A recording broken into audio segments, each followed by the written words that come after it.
để hàng lại ra khỏi Đại Mạc mà xuất giá đi. Đừng hòng. Đi. Đi. Đi. Đi.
Muốn cướp hàng, giết ta trước đã. Muốn chết à? Cô nương, để quên túi nước ở nhà trọ này. Truy mã. Cô ta đã ra khỏi nhà trọ của ngươi. Ai cướp được trước thì là của người đó. 300 lượng cứu mạng của cô làm không? Lúc nãy xem như tặng.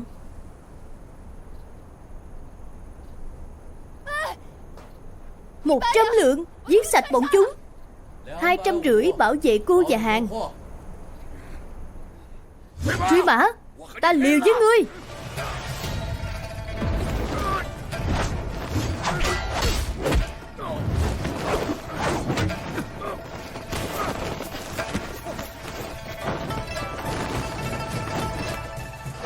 Kẻ ác miền Tây, Truy mã. Truy mã, mối thù này ta nhớ rồi đấy. Sớm muộn sẽ trả thù ngươi. Cút. Đi. Đi. Đi. Đi. Đi. Đợi đã. Đây là đường về nhà trọ Tây Hành. Cô còn đường nào khác để đi sao? Người cứu người dứt khoát cứu đến cùng. Đưa ta ra khỏi sa mạc đi. Nếu muốn sống sót ra khỏi sa mạc này thì đừng hòng mang đi bất cứ thứ gì. Ngươi cũng giống bằng cướp sa mạc kia, không phải là người tốt gì cả. Ta làm việc chỉ xem tình trạng, không phân tốt xấu. Rốt cuộc tại sao ngươi lại cứu ta? Nhà trọ Tây Hành thiếu một trưởng quỹ. Dựa vào đâu mà ta để ngươi có cả người lẫn tiền? Cô tự liệu mà làm đi. Đi. Hành vi gọi là thu phí bảo vệ. 1 năm sau, mãi đến khi có một cô gái kéo rương xuất hiện, một lần nữa gây nên một trận mưa máu gió tanh. Hết rồi. Cũng hết rồi. Cái này được đấy, cầm lấy. Không có gì cả.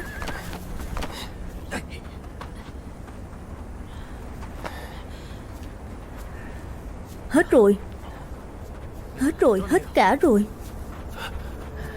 Không tìm thấy nước. Lãng khách sát thủ Hoàng Lương. Mấy tên này cũng đều không có nước.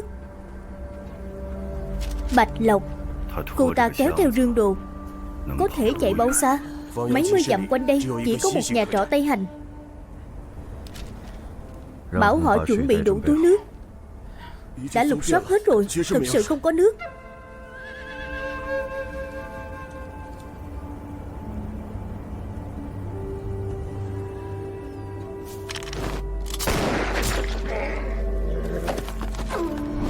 Đựng đầy máu vào.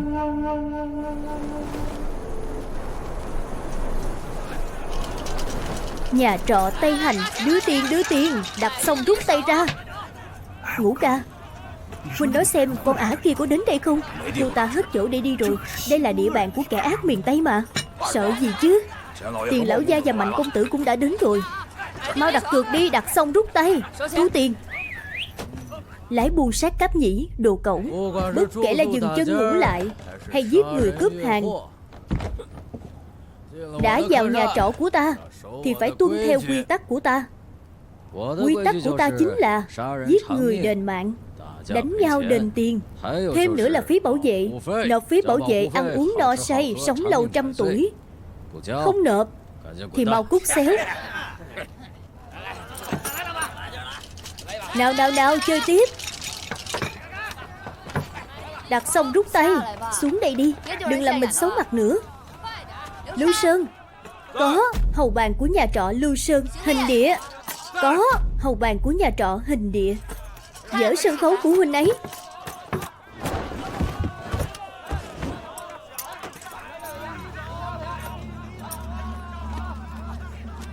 Tứ đại cao thủ của băng cướp sa mạc Tiền Bất Lậu. Sao hôm nay Tiền lão gia rảnh rỗi đến đây vậy? Đừng biết rõ mà còn hỏi. Mỗi lần về đều quá chén. Có thể đổi tiết mục khác không? Huynh ấy vẫn rầu trong lòng còn gì. Hiện giờ thu hoạch không tốt, tình thế biên lại xấu, đội buôn các nơi, quanh năm chẳng gặp được mấy lần. Việc làm ăn của nhà trọ thực sự quá khó khăn. Ngũ khôi thủ này, lục này, ngươi ăn đòn đi. Đến lượt ngươi rồi. Hôm nay cũng không biết làm sao đột nhiên xuất hiện nhiều người như vậy. Thường ngày thực sự không thế này. Quả thực là chuyện bất ngờ. Tứ đại cao thủ băng cướp sa mạc Mạnh Thư Sinh. Tứ đại cao thủ băng cướp sa mạc Hùng Ngũ. Nếu truy mã còn không trả tiền, ta sẽ cho hắn biết thế nào là bất ngờ thật sự. Ông chủ Tiền gọi nhiều chó đến thế này, có đủ chia thịt không?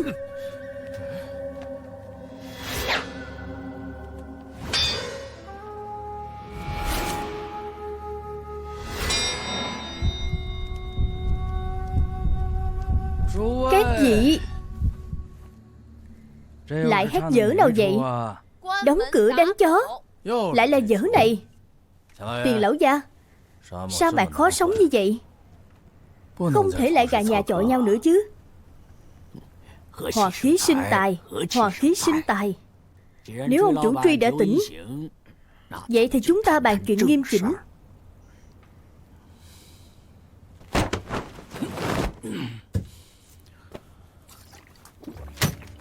Tiền lương thực và giàu của các người mấy tháng trước vẫn chưa kết sổ đâu. Tháng trước lại lấy 5 con dê. Trên này đều có dấu chân tay của ngươi. Tổng cộng là 654 lượng. Thực sự không phải là ta muốn ăn quỵt, quả thực không xoay nổi tiền. Đợi vào hạ, thương khách khởi sắc hơn. Tiền phải trả sẽ không thiếu một đồng nào.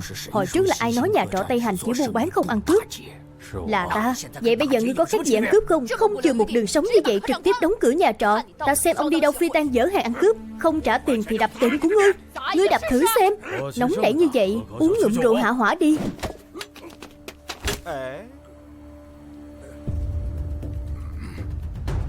Xương nhắm với rượu, càng uống càng phê. Đồ ngu này, nói với người bao nhiêu lần rồi.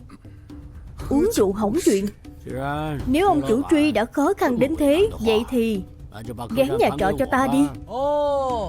Thì ra vở kịch mà ông chủ Tiền thực sự muốn hát là tu hú chiếm chỗ. Dù gì ngươi cũng không làm ăn tiếp được nữa. Chỉ cần ta đồng ý, món nợ trước đó xóa xóa. Ngoài ra còn cho ngươi thêm 1 lượng. Ông mơ đi. Ông để ta cân nhắc đã. Ta đi làm vài món nhắm rượu.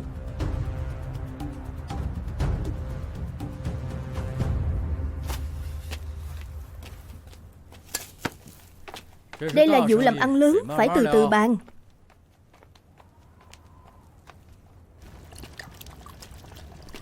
Cho thêm chút gia vị. Muội làm người có thể lịch sự chút không? Nhà trọ sắp bị kẻ khác chiếm rồi, còn giữ cư cái quy tắc của huynh à. Lão cáo già này chắc chắn có vấn đề.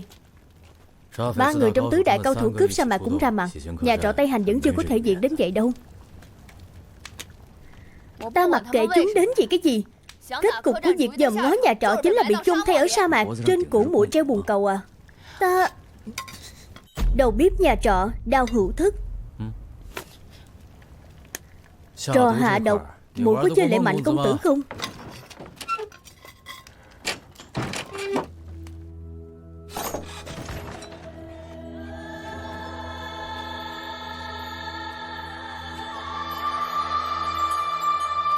Tứ đại cao thủ băng cướp sa mạc Sa Vô Tình, Tiểu Nhị, 1 đĩa đậu phộng, 1 giò rượu hoa đào.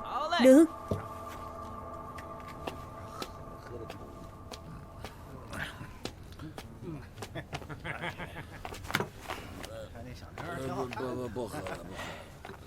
Sa vô tình không thích góp vui nhất. Sao cũng đến đây? Cô nói xem, cô luôn che mặt không cho người khác thấy, có phải đỏng đảnh quá không?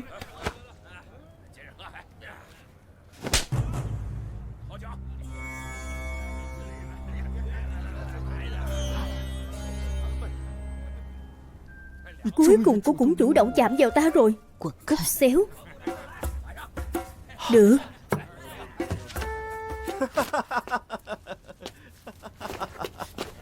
Nếu là ta thì đã tát một cú đập chết hắn rồi.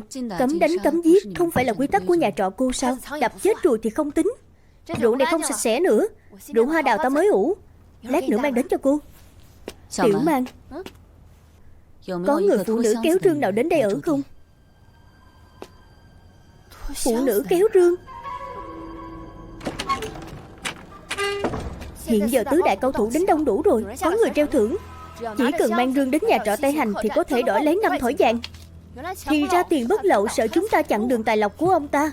Ông ta tưởng gọi đông người đến thì làm được gì sao?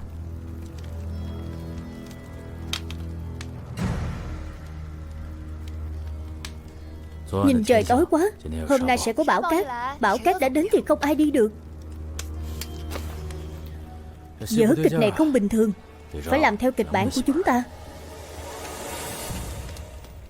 Bé, bé, bé, bé, bé, bé, bé. Mở. Có rồi. Lão Tiền, ông thắng nhiều vậy rồi ghét nổi không? Của ta hết. Khoan đã, làm gì đấy? Gián nào ông cũng thắng. Không phải ông ăn gian đấy. Nhớ dẫn, lúc ta đây lắc xúc sắc, ngươi vẫn còn ở trong bụng mẹ đấy. Ông đừng cãi, uống ngụm trà bình tĩnh lại đi. Tiền lão gia, đồ của ông rơi rồi. Không phải của ta, đúng là ông ăn gian. Rơi từ ống tay áo của ông ra mà. Cướp tiền lại cho ta. Đưa đây. Cần tiền hay cần mạng? Ngồi xuống.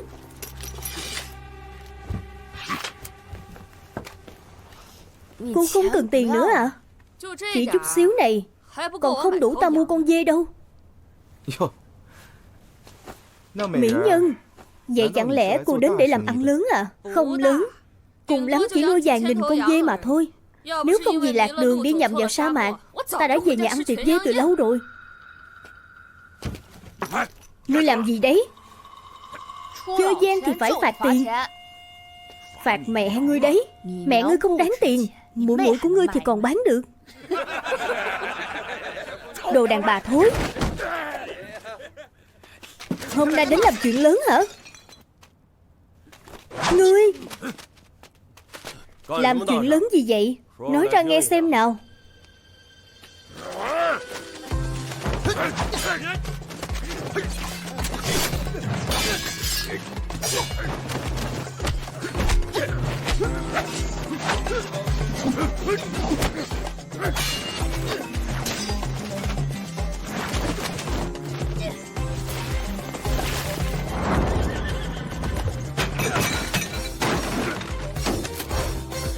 Hai cái ghế. Ba cái ghế. Đánh người đền tiền, giết người đền mạng. Vô số bát đũa và nến.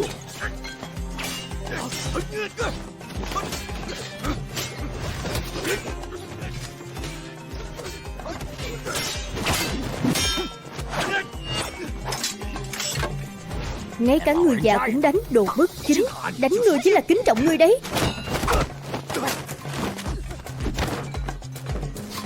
Người thối thế, mấy ngày chưa tắm rồi. Ông đây không bao giờ tắm.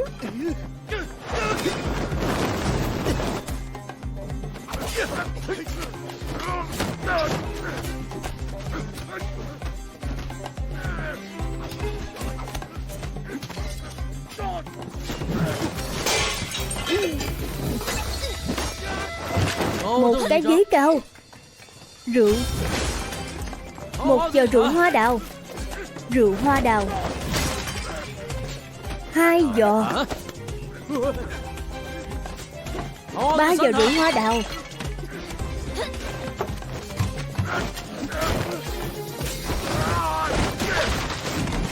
3 cái bàn ghế, 4 cái, 5 cái, 7, 8, 9, 10.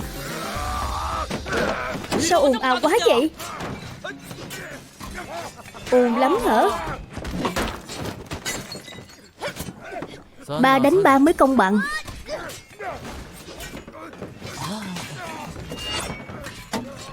Ta quay về trong lửa. Một cây đàn cũ, xong việc.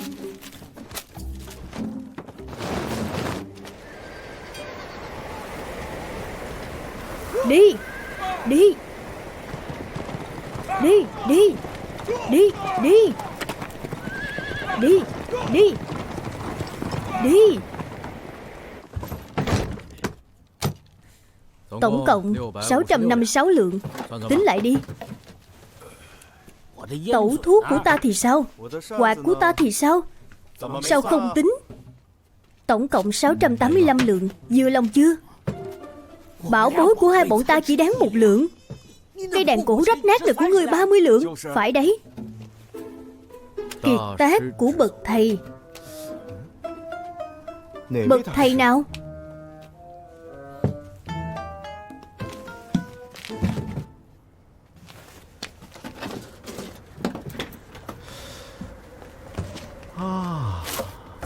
Vô tình, quả thực đáng cái giá đó. Dớ dẫn. Đây là hắc điếm. Ngươi im mồm đi. Trừ nợ cũ, các ngươi còn nợ 1 lượng. Đưa tiền. Ngươi ăn cướp. Tiền lão gia ông thế này là không đúng rồi. Ông cầm đầu đánh nhau ở tiệm của ta, phá hỏng quy tắc của ta, không thể không truy cứu. Vô tình. Đánh nhau có thể thua, phong độ không thể mất. Kỹ thuật không bằng người ta. Ta nhận thua. Ông chủ Truy, hôm nay có bão cát. Mấy người bọn ta tạm ở 1 đêm có được không? Được. Trả tiền là được. Các vị anh hùng có ở lại luôn không? Các người cút hết cho ta.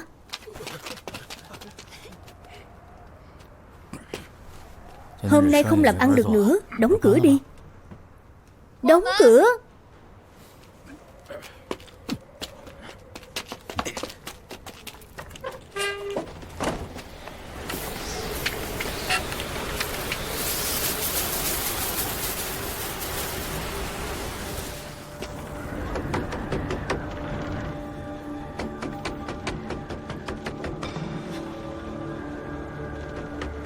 Ai không có mắt vậy lại đến vào lúc này? Không nhận khách nữa, mau cút đi.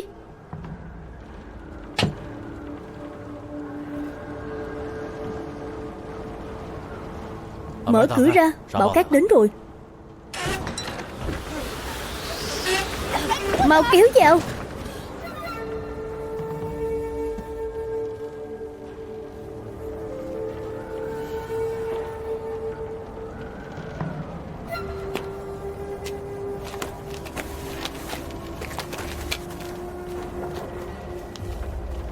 Dẫn khách lên phòng. Được.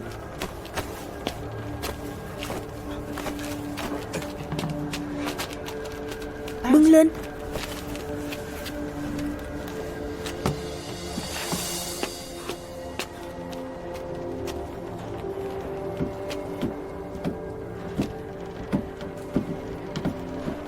Người nói xem, là cái gương đó sao? Chắc chắn phải. Sáng dạ ra đi. Người phụ nữ này không đơn giản đâu.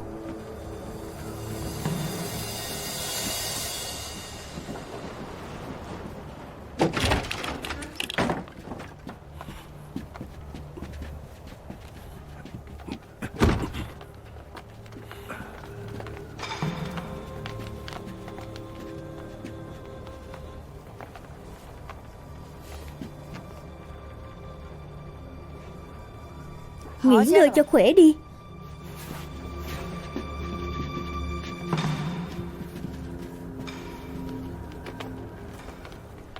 Có hài lòng về căn phòng không? Nghe nói nhà trọ Tây Hành chỉ buôn bán không ăn cướp. Là thật chứ? Là thật. Cô nương ngất xỉu trước cửa nhà trọ, chẳng lẽ có kẻ xấu truy đuổi? Người nói chuyện này làm gì? Cô xem nhé, nhà trọ của ta không những phụ trách ăn ở còn phụ trách bảo vệ. Phòng số 9 của cô là có cấp độ bảo vệ cao nhất. Cho hỏi cô nương có hài lòng không? Ta hài lòng. Cô nương muốn ở lại bao lâu? Bảo các dừng là đi ngay. Tính cô một đêm. Có kiêng kỵ món gì không? Không. Cần bổ sung lương khô và nước không? Cần. Đồ gì cần ký gửi không? Không có. Tổng cộng là 30 lượng. Cô nương có ý kiến gì khác không? Thêm một thùng nước nóng. Nước nóng xem như tặng đi. Căn phòng này không giống như những phòng khác. Cô nương muốn ra ngoài thì kéo cái chuông trên đỉnh đầu, sẽ có người đến dẫn cô. Ta không ra ngoài, vậy càng tốt.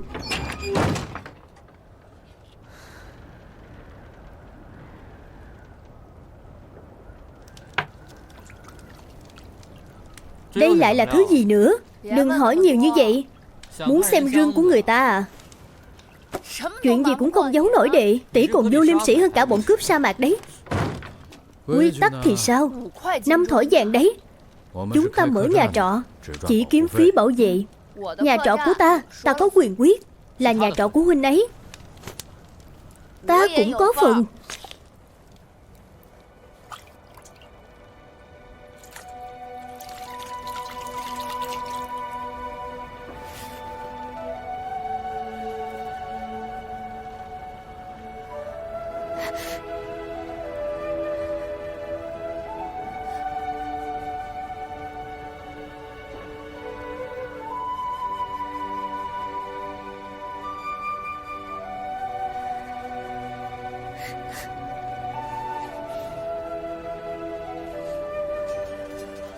Con không đi. Lộc Nhi, đây là quân lệnh. Đi. Cha, đi mau. Bắt buộc phải đưa rương đến kinh thành.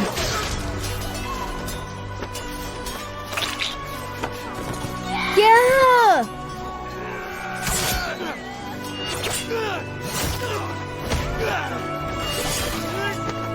Lộc Nhi, cha, chạy mau. Đi.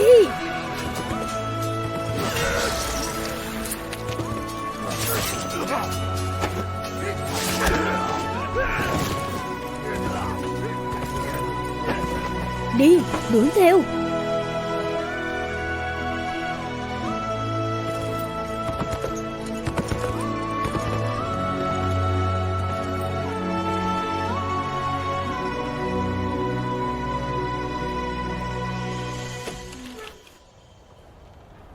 Các ngươi đều không gõ cửa sao? Trong sa mạc không có quy tắc này.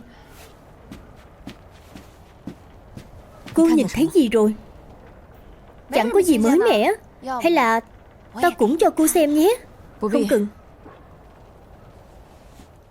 Ăn nhiều thịt dê tốt cho vết thương. Cảm ơn. Có chuyện gì thì cô rung chuông. Không rung cô cũng đến đấy thôi. Ta sợ tiếng chuông bé quá không nghe thấy. Vậy cô lấy thêm vài cái chuông đến đây. Ta đảm bảo sẽ làm cô nghe thấy.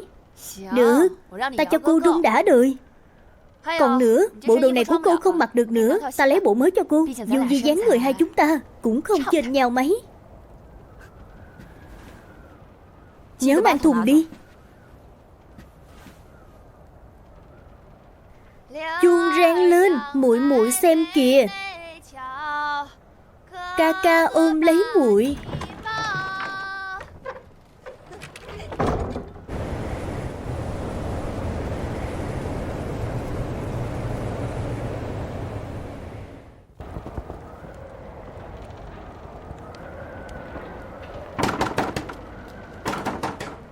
Hết phòng rồi, tự tìm đường sống đi.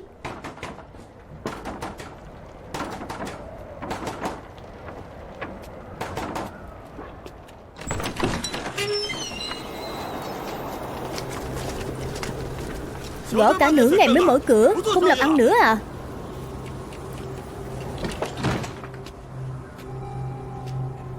Đông người thế này.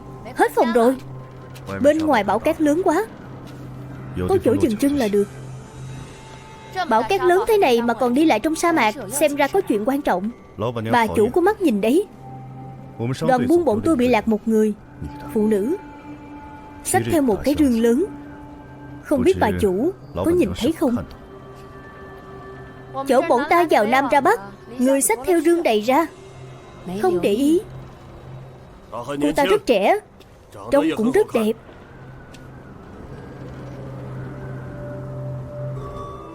Ngươi thấy ta có đẹp không? Đẹp. Đều đẹp cả. Bà chủ giúp cho.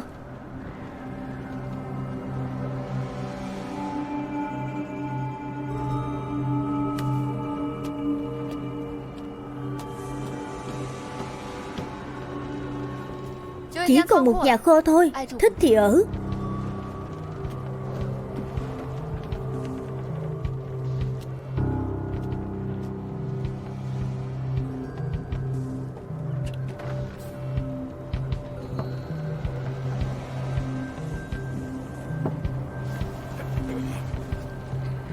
Chắc chắn đám người này đang ngắm vào cái rương. Chưa biết chừng chính là người treo giải Năm Thỏi Vàng. Giết bọn chúng. Vàng thỏi là của chúng ta rồi. Đồ ngu. Cái bát mẻ này phải đền 20 văn tiền đấy. Ngươi kiềm chế chút được không? Ngươi. Được. Chúng ta không thể chịu thiệt mãi được. Cho dù không lục lọi được 5 thỏi vàng cũng không thể về tay không. Vậy ông muốn thế nào? Công khai không được thì chúng ta làm âm thầm. Đã tìm hiểu rõ nhà trọ chưa? Tìm hiểu rõ rồi. Lái buôn sát cáp nhĩ 13 người, thủ lĩnh tên đồ cẩu, tứ đại cao thủ của băng cướp sa mạc cũng đều có mặt. Quả thực các phòng đều kín chỗ, không có vết tích của Bạch Long. Có điều theo ta quan sát, rất có khả năng nhà trọ này vẫn còn phòng ngầm. Tìm ra nó. Đợi giờ tuất vừa tắt đèn sẽ hành động. Rõ.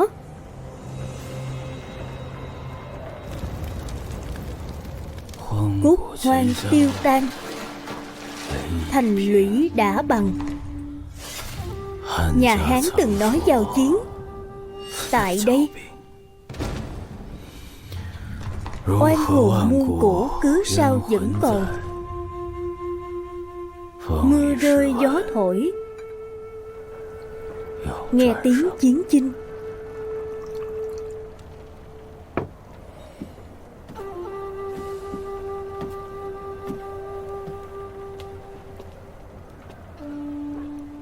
Truy Mã huynh cũng từng trải nơi xa trường, học đòi văn vẽ mà thôi.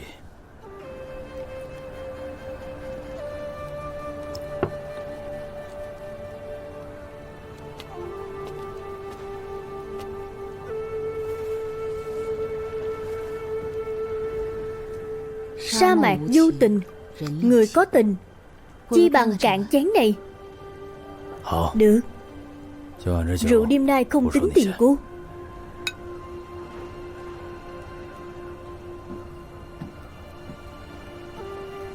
Đã chuẩn bị xong rồi. Đêm nay mọi người cố thủ cương vị. Biết rồi. Truy Mã huynh, ta vẫn luôn muốn hỏi huynh một câu.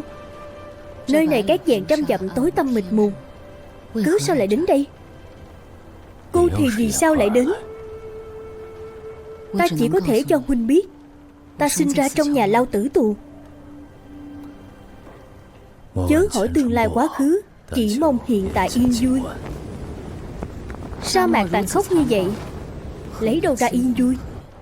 Chính là vì tàn khốc như vậy nên một bữa ăn ngon, một chén rượu nồng mới trở nên quý báu đến thế. Chẳng lẽ Truy Mã huynh chưa từng nghĩ đến trừng ác khuyến thiện, làm đại anh hùng một lần? Trừng ác khuyến thiện không tránh khỏi đánh đánh giết giết. Đôi tay ta vẫn thích gãi bàn tính hơn. Anh hùng thì cứ để cho những kẻ rảnh rỗi sinh nông nổi làm đi. Ta nằm mơ cũng muốn đôi tay ta được như đàn ông, cầm dao mát kéo cung lớn, nhưng lại chỉ có thể chơi những trò vặt vãnh như gãi đàn mài mực, không thể làm nên chuyện lớn. Ta lại thấy gãi đàn mài mực càng có thể dỗ về lòng người, tốt hơn múa thương múa kiếm nhiều. Không ngờ kẻ ác miền Tây lại có lòng dạ Bồ Tát như vậy. Bồ Tát phổ độ chúng sinh, ta chỉ độ người, nộp phí bảo vệ thôi. Nhưng ta thấy người cần độ nhất là bản thân huynh.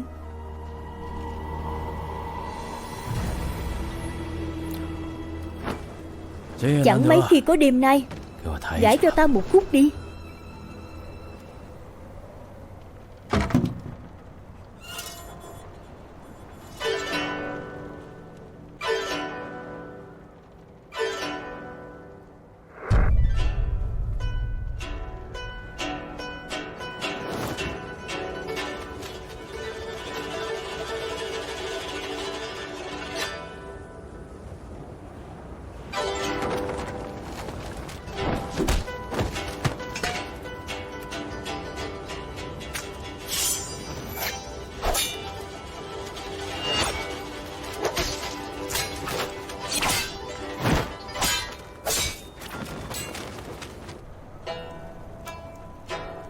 Cớ sao tiếng đàn rối ren như vậy?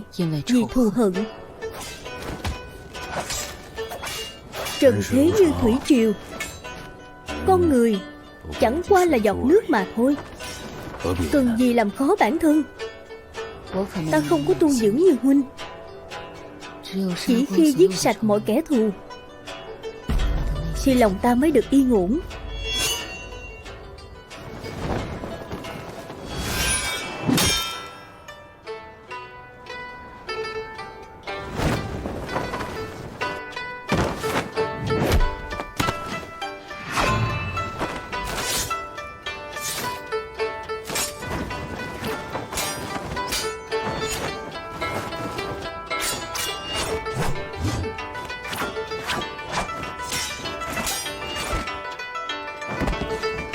Ta thì thà rằng quên đi một số ân oán.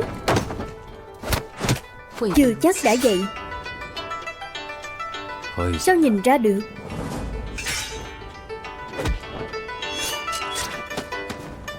Ta có thể nhìn ra nỗi sợ trong lòng huynh.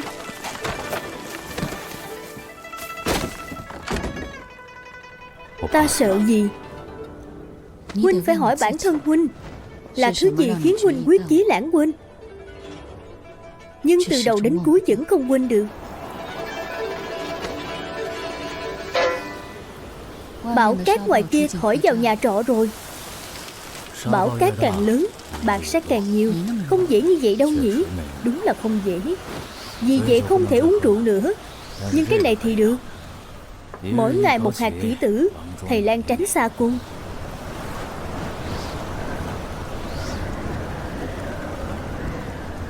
Ta về trước đây. Ngủ ngon. Ta không bao giờ ngủ.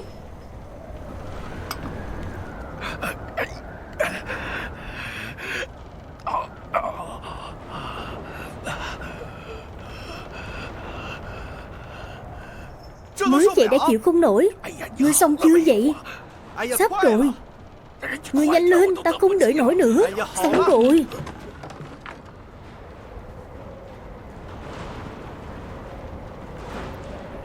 Hai vị có nhã hứng quá. Người tránh ra cho ta.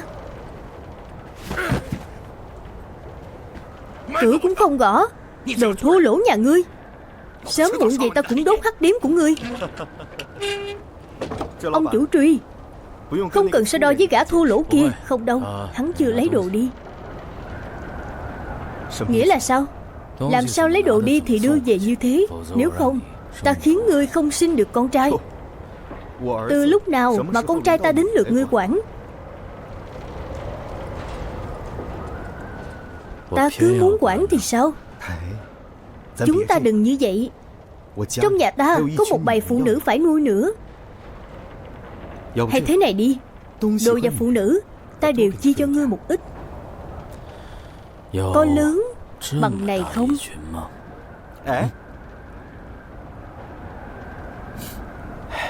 Ta trả. Cái này là ta nhặt được từ ngoài nhà kho. Ngươi xem có phải là của ông chủ tiền không? Một chiêu chặt đứt xương cốt toàn thân, tuyệt đối là cao thủ hàng đầu. Không phải do ta làm. Vậy ngươi cũng phải đền mạng. Khoan. Chúng ta làm một vụ giao dịch thế nào? Người phụ nữ kéo rương mà các ngươi muốn tìm trốn ngay trong nhà trọ.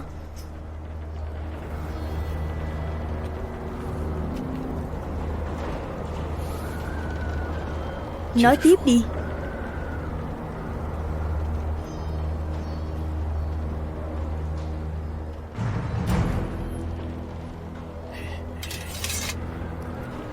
Ông chủ và người làm của nhà trọ này đều là cao thủ, hơn nữa bẫy ngầm tầng tầng lớp lớp. Hai vị này bị trúng kế đấy. Ta khuyên các người nhất định phải cẩn thận.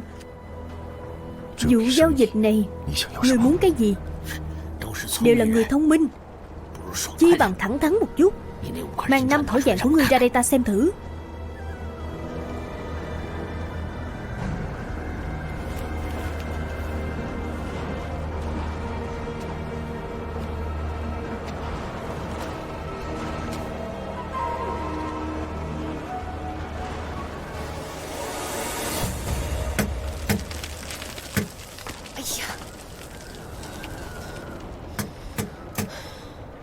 Để nói xem truy mã có gì để nói với cô gái kia chứ. Thành ra thế này thì cũng phải cho người ta một lời giải thích. Nhớ để những người khác trong nhà trọ biết, sau này sẽ không tốt cho thanh danh chúng ta. Thanh danh một mình huynh ấy còn hơn mấy người chúng ta. Đại ca nói ai cũng không được động vào cái rương này. Ta chỉ muốn xem thử rốt cuộc trong này có gì thôi. Vậy cũng không được. Tỷ phải được đại ca đồng ý đã. Có phải huynh ấy đánh rắm đệ cũng thấy thơm không? Nếu nhà trọ này sập, ta xem thử huynh ấy đi đâu làm đại ca. Dù gì đại ca cũng nói rồi, chúng ta không làm cướp. Không làm cướp.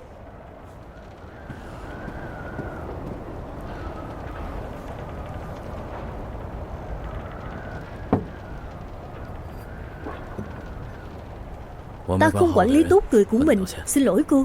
Chuyện trộm đồ ngay trong tiệm mình mà truyền ra ngoài, kẻ ác miệng tay nhà ngươi cũng đừng hòng kiếm ăn nữa.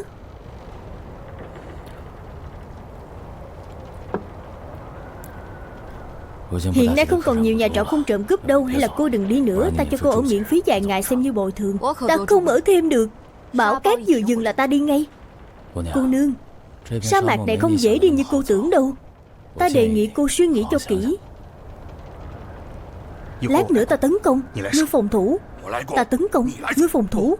Không, ta tấn công, ngươi phòng thủ. Ta tấn công.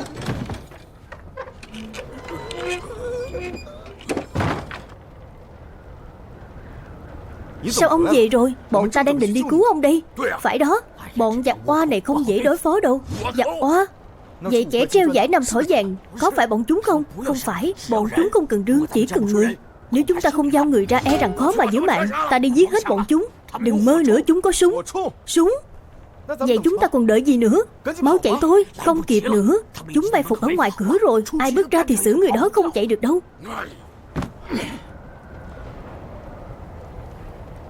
Bao nhiêu tiền thì bảo đảm ta ra được sa mạc? Bao nhiêu tiền cũng không đảm bảo được, trừ phi cô để lại cái rương. Nếu ta không để lại thì sao? Ở đây ta có thể bảo vệ cô an toàn, nhưng ra khỏi cánh cửa này thì sao? Dựa vào bản thân ta. Cô đã trở thành mục tiêu của sa mạc này rồi. Cô có biết cô phải đi qua bao nhiêu cửa ải không? Ta không quan tâm. Một cô nương rất tốt, nhưng đáng tiếc đầu óc không lanh lợi. Ta tin ngươi không giống những người khác. Ta cũng tin thanh danh lẫy lừng của nhà trọ Tây Hành. Chén rượu này ta cạn trước để tỏ lòng tôn kính. Đợi chút. Căn phòng của cô không ở được nữa. Cô cứ ở lại đây, ngủ một giấc thật ngon. Bão cát dừng thì ta gọi cô. Không được. Đây là phòng huynh, dựa vào đâu mà cho cô ta ở? Ở trên đây chỉ có 2 phòng. Cô ấy chỉ có thể ở lại đây. Ta bảo quản đồ đạc giúp cô. Không được. Ta lấy tính mạng ra bảo đảm không mất được đâu.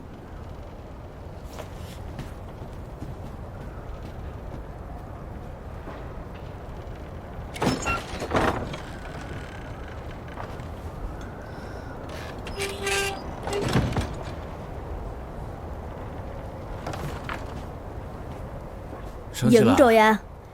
Ta còn chưa ngủ phòng huynh bao giờ. Sau này ngày nào muội cũng ngủ thoải mái. Ai thèm chứ. Đây là nhà trọ của muội, muội có quyền quyết.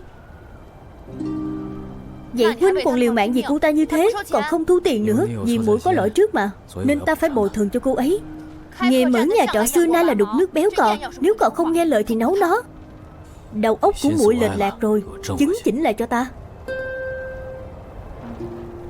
Huynh lạ lắm đấy.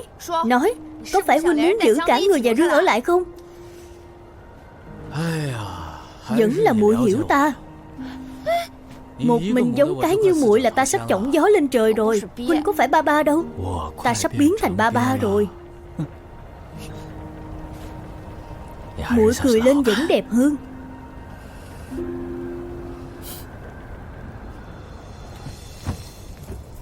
Đã đổi chăn đệm mới cho cô rồi.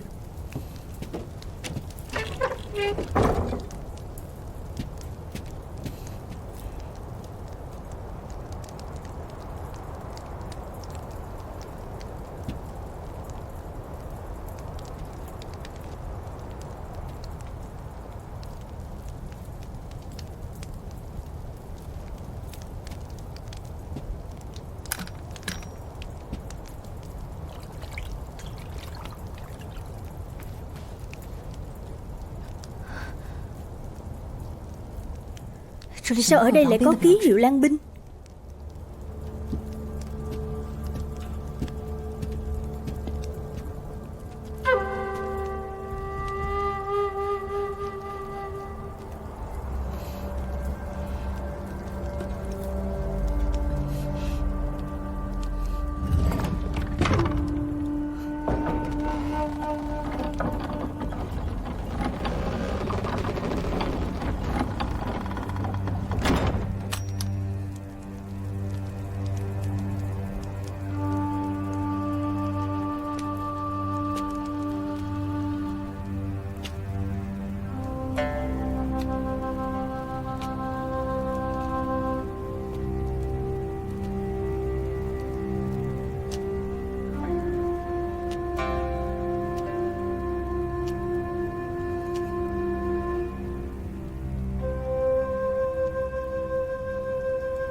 Dịch Hàng, Vi Quân, Cao Hoan, Kim Tiểu, Đàm Trăng, Đàm Điền, Bạch.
Ta tưởng cô nương quang minh lỗi lạc, không ngờ trong lòng cũng cất giấu tâm tư.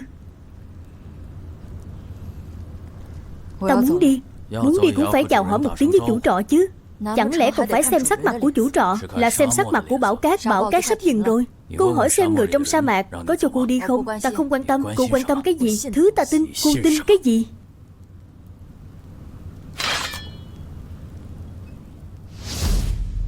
Bạch. Bạch.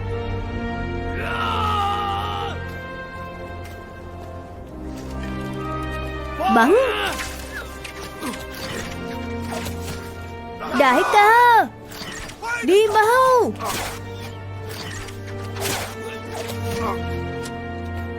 Đại ca, đi mau.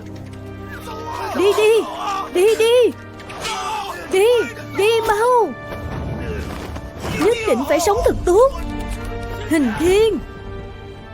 Hình Thiên, đi. Hình Thiên.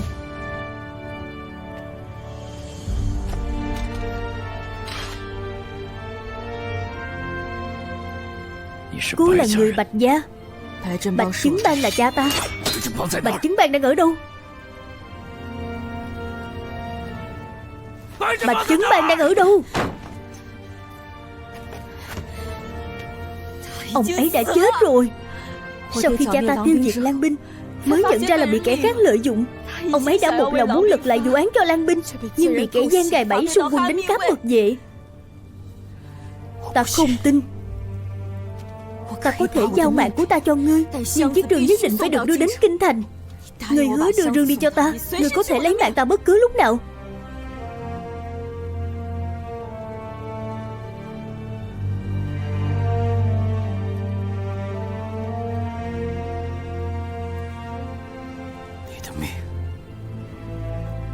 Mạng của cô không quan trọng đến vậy sao? Thứ trong rương quan trọng hơn tính mạng.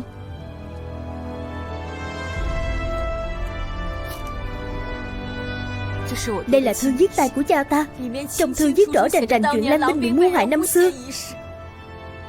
Nó sẽ được trình lên hoàng thượng cùng với đại bác mẫu.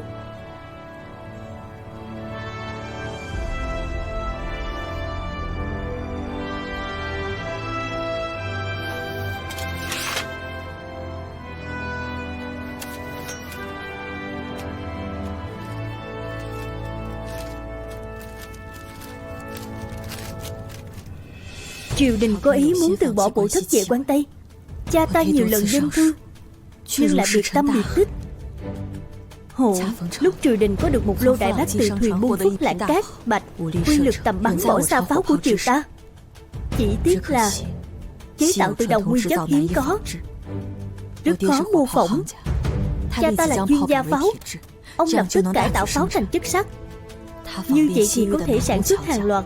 Ông ấy hỏi thăm thợ lành nghề khắp Tây Việt, cuối cùng đã tìm được độ tinh khiết và bề mặt chuẩn xác nhất, cải tạo pháo thành công. Tất cả đã chuẩn bị xong, lên đường. Cha ta và ta đóng giả làm lái buôn lạc đà, vận chuyển pháo sắc mẫu lên kinh thành. Ai mà ngờ vẫn bị lộ phong thanh. Lần này chúng ta vào kinh, hành tung vô cùng bí mật, nhưng bọn lãng khách kia lại hiểu rõ tuyến đường của chúng ta đi như lòng bàn tay. Xem ra trong số cận thần bên cạnh hoàng đế có kẻ muốn ngăn chặn chúng ta vào kinh. Ta đoán chính là kẻ năm xưa hãm hại Lan Binh. Kẻ gian. Bất kể xảy ra chuyện gì, chiếc rương bắt buộc phải được đưa đến kinh thành. Nhưng Lan Binh là cái dầm trong lòng ta. Sau khi đưa pháo sắc đến kinh thành, trừ việc khẩn cầu hoàng thượng giữ lại thất vệ, con còn phải xin người phúc thẩm lại vụ án của Lan Binh. Cha không thể để họ gánh chịu ô danh thiên cổ được. Đi, đi.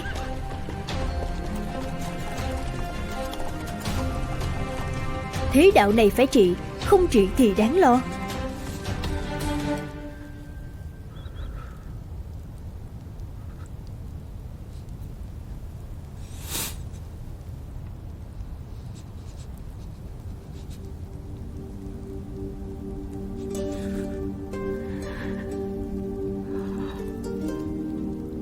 Đi đi.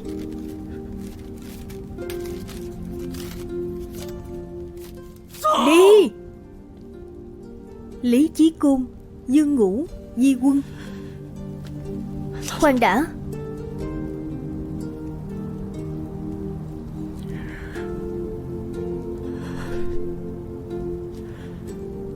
Ta đi cùng cô. Ngươi nghĩ kỹ chưa? Lý Chí Côn, Dương Ngũ, Di Quân.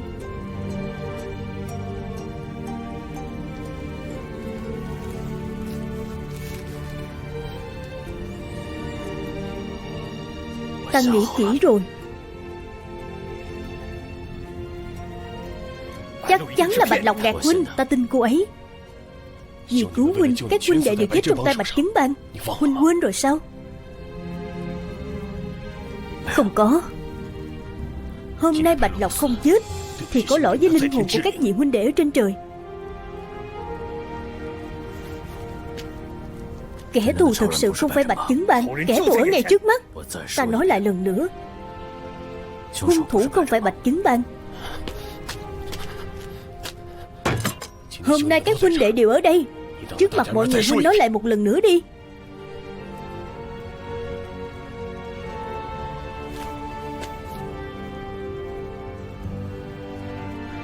Các huynh đệ,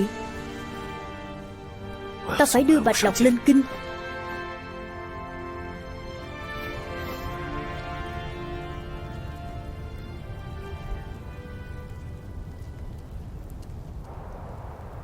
Huynh biết huynh đang làm gì không? Biết. Dựa vào đâu mà huynh đi nạp mạng vì cô ta? Chưa chắc đã nạp mạng. Hồi trước huynh nói thế nào với ta? Muốn rời khỏi sa mạc này thì đừng hòng mang đi bất cứ thứ gì. Ta muốn thử xem. Vậy tại sao huynh không chịu thử gì ta?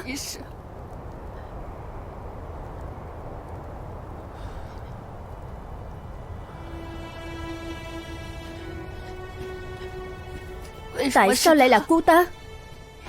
Người khiến huynh có thể xả thân tại sao không phải là ta? Nếu muội như vậy ta cũng sẽ làm thế.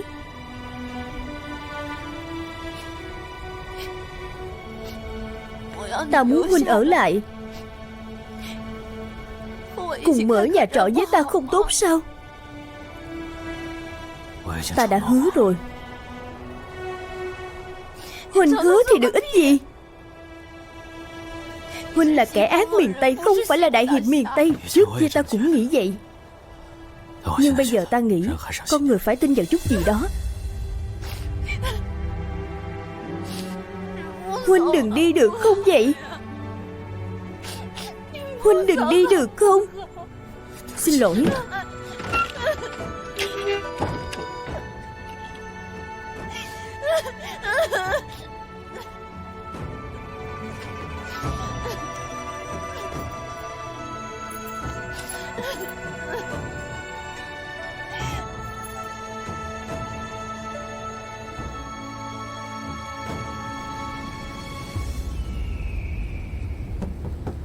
Ai đấy? Ta. Cầm phổ cô muốn, ta đã viết một bản cho cô.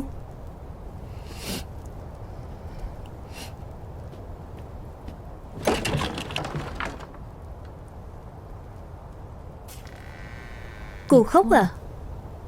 Không có.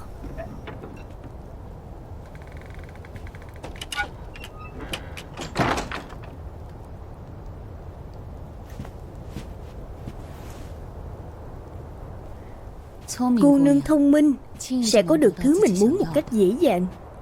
Cô nương ngốc thì chỉ có số phận âm thầm rơi lệ thôi. Cô đang nói gì vậy? Trong lòng cô tự rõ. Khúc nhạc này tên là gì? Thập diện mai phục. Nhà trọ trong thập diện mai phục. Trong lòng cô chẳng phải cũng vậy ư? Cô đừng nói bóng nói gió nữa. Truy Mã thích nghe đàn thì cô học.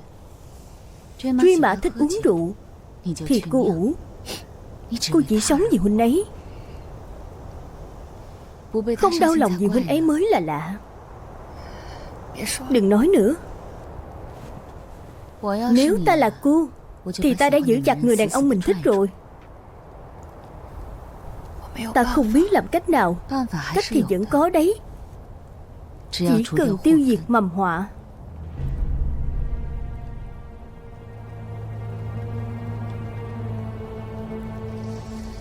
Bão cát bên ngoài dừng rồi. Bão cát trong nhà trọ lúc nào mới dừng được đây?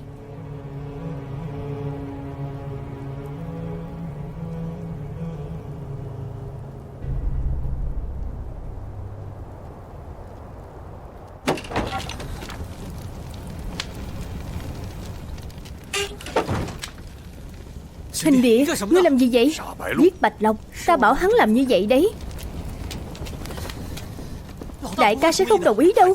Hắn không còn là đại ca của chúng ta nữa. Ngươi nói xàm. Tiểu Mang tỷ, hai chúng ta đều được đại ca nhặt về từ sa mạc. Không có huynh ấy chúng ta đã mất mạng từ lâu. Bây giờ tỷ làm thế này là muốn ta đang giúp huynh ấy quay đầu là bờ. Chẳng lẽ để muốn nhìn huynh ấy đi nạp mạng thật sao?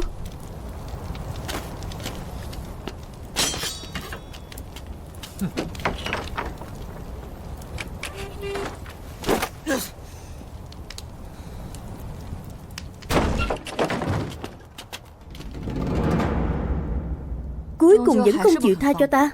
Ta hỏi cô, cho dù cô biết Truy Mã là Lan binh, cô cũng có thể không để lộ thân phận. Có phải cô đang cực huynh ấy sẽ giúp cô không? Giết cô! Dừng tay!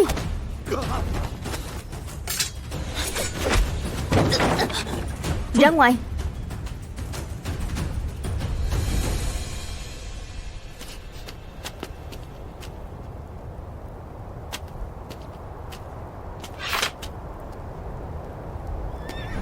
Tiểu Mang! Tiểu Mang! Ta biết muội đang đợi ta theo đuổi muội, nhưng tại sao muội lại làm đến mức tuyệt tình thế này? Ngay cả huynh đệ mà huynh còn không nhận, rốt cuộc ai tuyệt tình hơn? Muội mê hoặc các huynh đệ phản bội ta, bây giờ lại muốn đi cho xong chuyện sao? Nào huynh muốn giết ta sao? Mau bỏ đao xuống! Các người muốn làm gì? Truy Mã, ai cho ngươi gọi thẳng tên ta? Truy Mã, giết gã đàn bà kia, nếu không ta dạy ngươi cắt đứt ơn nghĩa. Ngươi đang uy hiếp ta à? Cút! Nhà trọ không giữ lại kẻ chống đối. Đại ca, đệ muốn giống bọn họ sao?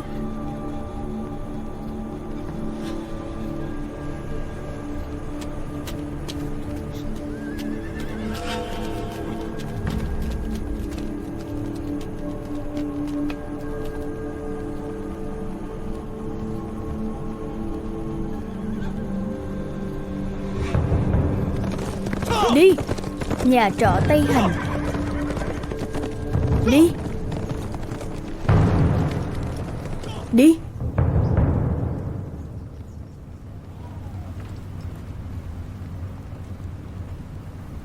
Rượu Thiên Bảo.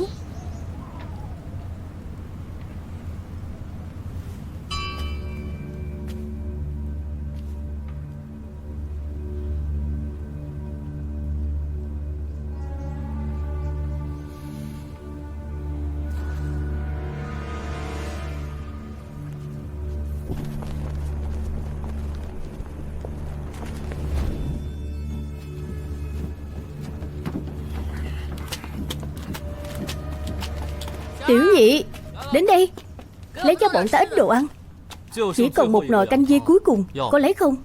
Lấy. Ông già này thật sự không chịu nổi nữa. Hôm nay phải về nghỉ ngơi cho khỏe.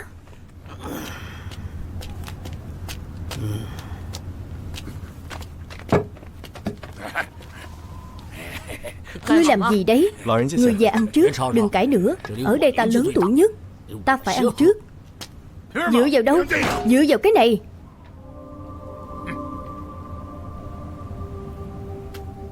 Chén canh dê này bọn ta lấy. Canh này ngươi không ăn được. Dựa vào đâu mà nói bọn ta không ăn được? Ăn được cũng không có phần ngươi. Phải biết thứ tự trước sau.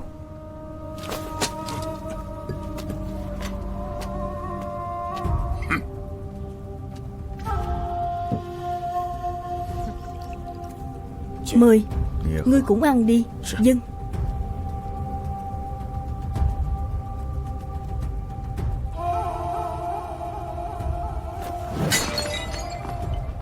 Các ngươi đánh dở chén đĩa thì phải đền theo giá tiền đấy.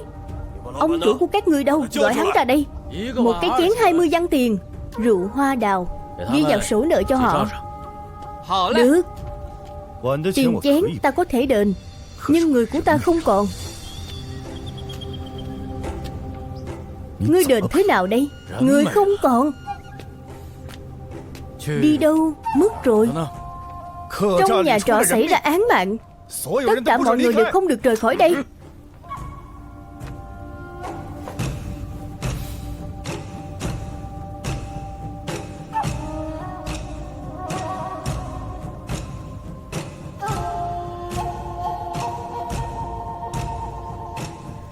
Hai người này dính cát đầy mình, dĩ nhiên là chết trong sa mạc. Không ở trong nhà trọ của ta, tất nhiên không liên quan đến ta. Cho dù không chết trong nhà trọ, cũng chắc chắn liên quan đến nhà trọ của ngươi. Gọi tất cả mọi người ra đây, ta phải hỏi cho kỹ. Chỗ ta có 3 người bỏ đi rồi, bây giờ chỉ còn lại 2 bọn ta. Người của ta đều ở đây. Bọn ta chỉ giết dê, không giết người. Vẫn còn một người. Đừng trốn nữa.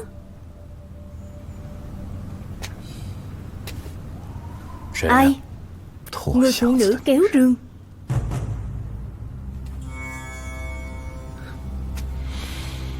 Sao hả? Chột dạ à? Chuyện này nói sao với ngươi đây? Ngươi không nói, chỉ cần việc giao cô ta ra đây, ta tự hỏi. Không thể nào. Sao lại không thể? Bởi vì cô ấy đã bỏ đi rồi.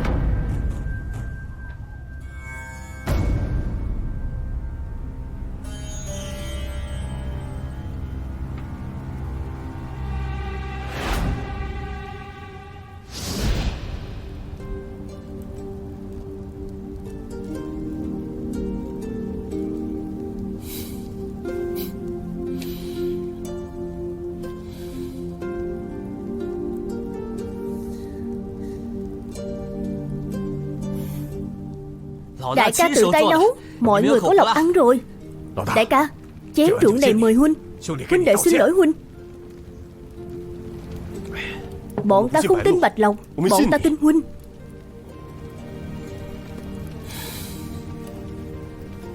Đại ca, huynh về Trung Nguyên, bọn ta không cản. Nhưng hiện giờ tham quan nắm quyền, gian thần khắp nơi. Huynh làm vậy có ích gì? Chúng ta không thay đổi được thế đạo này, nhưng tuyệt đối không thể để thế đạo này thay đổi chúng ta. Tóm lại, bất kể huynh làm gì, ta cũng theo huynh.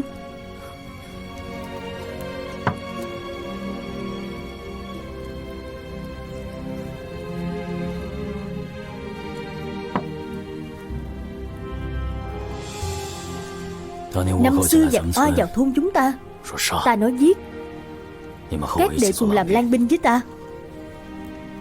Triều đình điều binh chống oa, ta nói đi. Các đệ theo ta chiến đấu gian khổ 3 năm, đánh oa xong bị kẻ khác hãm hại, ta nói làm. Các đệ lại theo ta lưu vong đến đây. Có người nói trong lòng ta có nỗi sợ. Ta có. Ta sợ chính mình lúc trước. Nhưng hôm nay ta không sợ nữa. Ta phải ra ngoài nhìn xem. Nhìn xem con sông ở đầu thôn. Nhìn xem người thân của các huynh đệ. Nhìn xem kẻ thù hại chúng ta trông như thế nào. Còn phải xem mộ cha mẹ của ta, giúp ta nữa.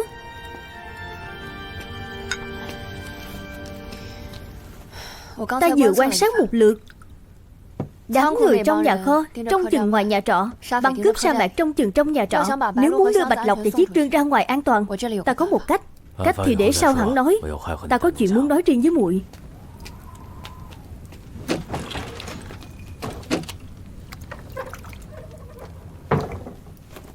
Huynh không cần nói nhiều nữa. Ai ai cũng muốn dùng Bạch Lộc đến chỗ chết.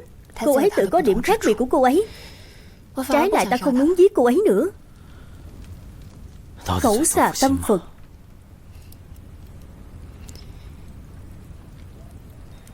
Ta không muốn huynh đi làm đại hiệp, vì đại hiệp thuộc về những người trong thiên hạ. Còn huynh nên thuộc về ta.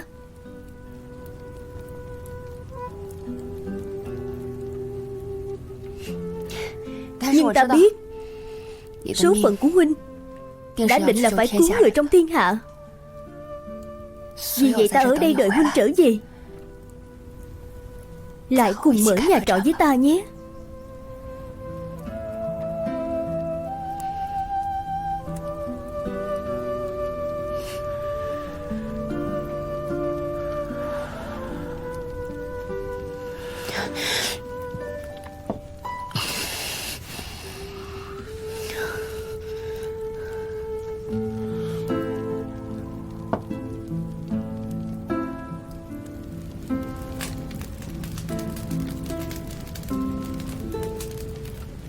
Đi, đi, đi, đi, đi, đi, đi, đi, đi, đi, đi.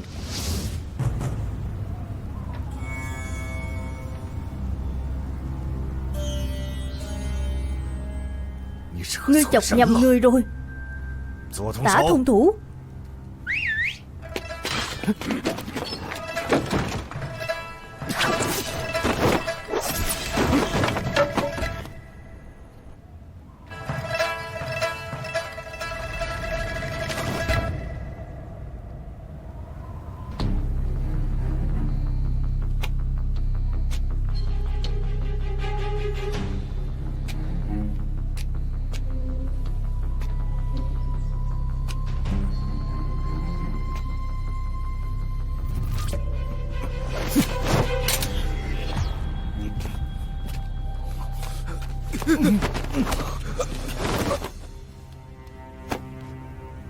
Vô tình. Đã nói canh dê đó ngươi không ăn được mà.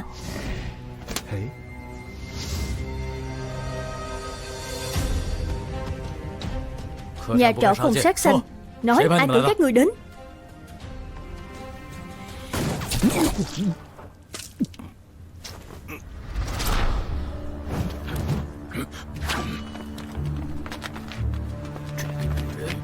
Người phụ nữ này đúng là không đơn giản. Tiền lão đầu, Mạnh thư sinh, bây giờ 13 người đấu 6 người. Không biết Sa Vô Tình có đến giúp đỡ không? Cẩn thận! Tiểu Mang tỷ, Tiểu Mang tỷ, Tiểu Mang tỷ. Tiểu Mang tỷ. Lũ ngu xuẩn các ngươi, chỉ có bản lĩnh đầy mình, lại hoàn toàn không có chí hướng. Không ngờ kẻ chủ mưu đằng sau lại là cô. Ngươi nhầm rồi. Lý Công Công, thái giám nắm quyền tư lễ giám, mới là chủ nhân của hai lãng khách này. Vậy cô là ai? Ta là nghĩa nữ của Lý Công Công, đến giúp ông ấy quản lý tình hình ở Tây Dực. Sao nào, kẻ mặc quan phục cũng làm cướp sa mạc à? Việc buôn bán của thất vệ đều bị cướp sa mạc khống chế. Dĩ nhiên ta phải khống chế cướp sa mạc chỉ dựa vào cô. Còn ta nữa, đại công chúa của Sát Cáp Nhĩ, cộng thêm dũng sĩ hàng đầu. Cô nói sớm đi chứ. Cô muốn khống chế ta thế nào thì khống chế. Cô cần gì kéo người ngoài vào? Nghĩa phụ ta xem ta là quân cờ, nhưng sao ta có thể để người khác tùy ý thao túng chứ? Rốt cuộc cô muốn làm gì? Bọn ta muốn làm thất vệ thống nhất. Đợi bọn ta sáng tạo nên pháo của riêng mình, sẽ thống nhất Tây Dực, xây dựng một vương quốc độc lập. Cô lợi dụng bọn ta để cướp pháo. Nghĩa phụ cô lại sai lãng khách giết cha con Bạch Gia. Làm gì rối rắm quá vậy? Không dễ gì ta mới bảo nghĩa phụ đi thuyết phục hoàng đế, bảo hắn quyết định từ bỏ thất vệ có lợi cho hắn hơn. Nào ngờ Bạch Chính Bang lại nhảy ra. Ta chỉ có thể liên minh với đại công chúa của Sát Cáp Nhĩ thôi. Nói vậy là cô mang 5 thỏi vàng ra lừa bọn ta đến, là muốn khiến bọn ta cúi đầu xưng thần sao? Hoặc là để lại mạng ở đây. Các ngươi có thể nghĩ kỹ xem. Đi! Đi! Đi! Đi! Không ổn rồi, bọn chúng vẫn còn mai phục. Quay về! Đi!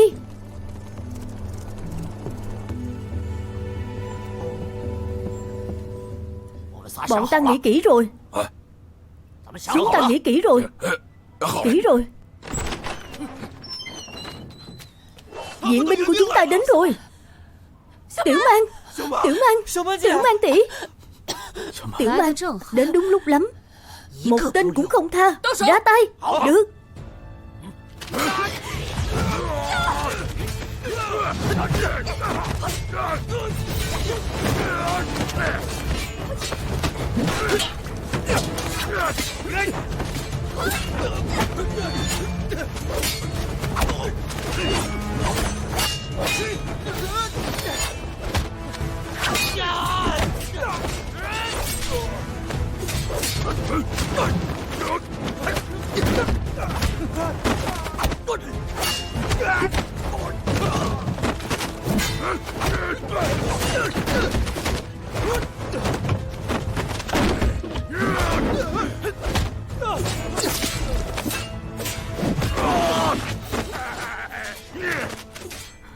Hồi trước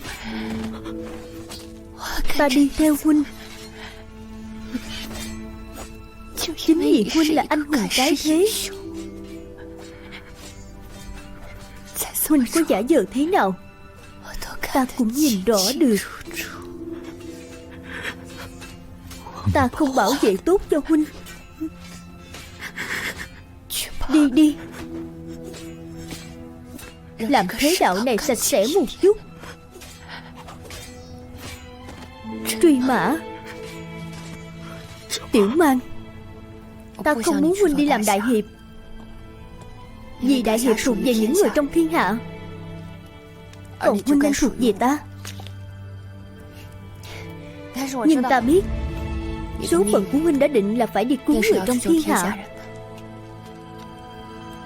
Vì vậy ta ở đây đợi huynh trở về, lại cùng mở nhà trọ với ta nhé.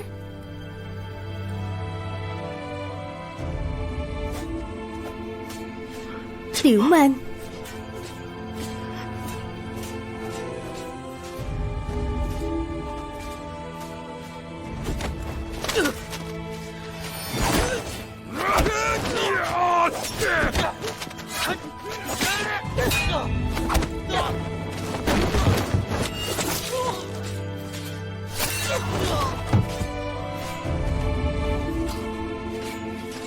Tiểu Thất.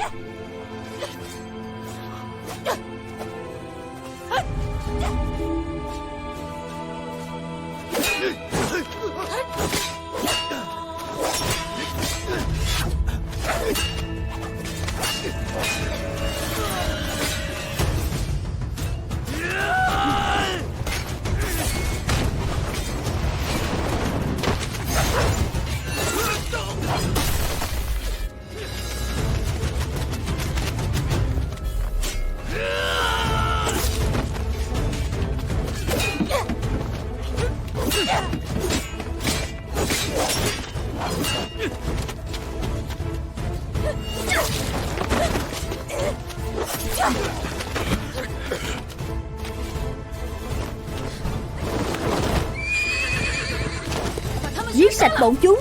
Rõ. Quay lại đây. Cô không cần bạn nữa à? Đổ ở trên ngựa. Nếu muốn ra ngoài chỉ có thể đợi chúng cạn kiệt thuốc súng, nhưng phải làm sao mới ép chúng dùng hết đây?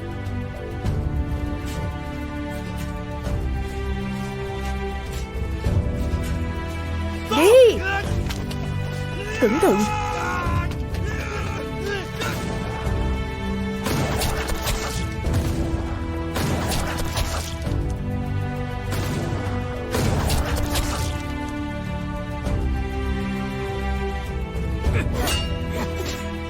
Đại Mạc thuộc về bọn ta, há có thể để người ngoài dở thói ngang ngược. Hùng Ngũ. Hùng Ngũ.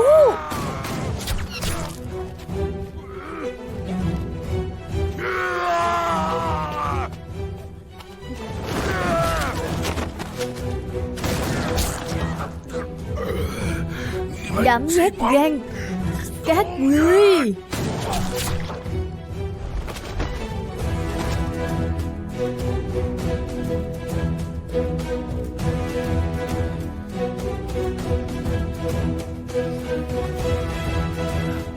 Lão Tiền, giao cho đàn bà trong nhà giúp ta.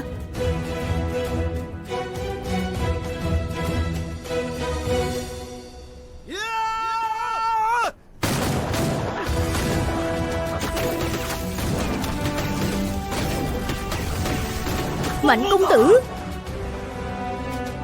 Mạnh công tử.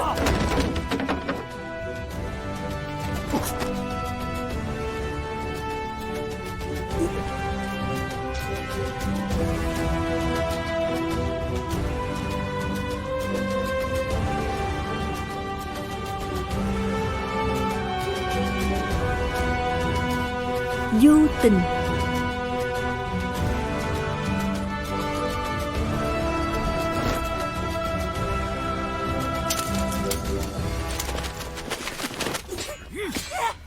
Chắc chắn chúng hết thuốc súng rồi. Các người đi theo sau lưng ta, đợi lát nữa chúng ta tấn công ra ngoài. Bạch Lộc.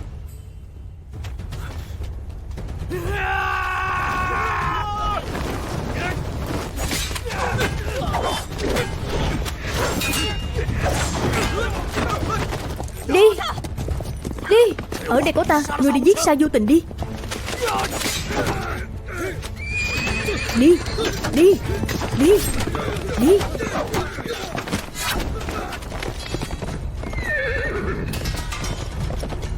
Đi. Đi. Đi. Đi.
Bạch Lộc.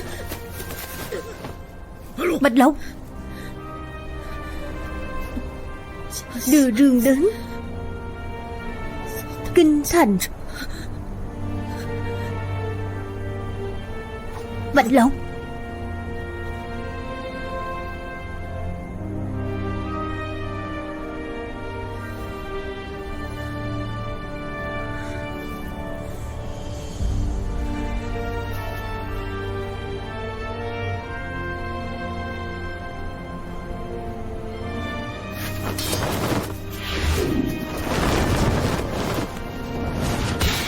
Ngươi chỉ có cái vỏ Nam Nhi, lại không hề có khí phách Nam Nhi. Chết không đáng tiếc.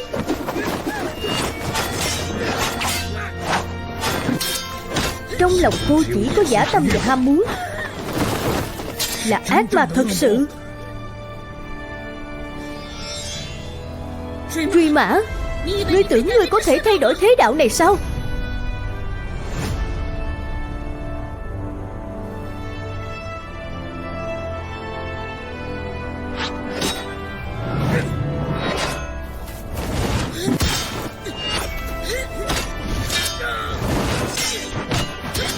Thay đổi được hay không ta không quan tâm, nhưng quyết không thể để hạng người như cô đạt được âm mưu.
Đại ca, hiện giờ tham quan nắm quyền, gian thần khắp nơi. Huynh làm như vậy có ích gì? Chúng ta không thay đổi được thế đạo này, nhưng tuyệt đối không thể để thế đạo này thay đổi chúng ta.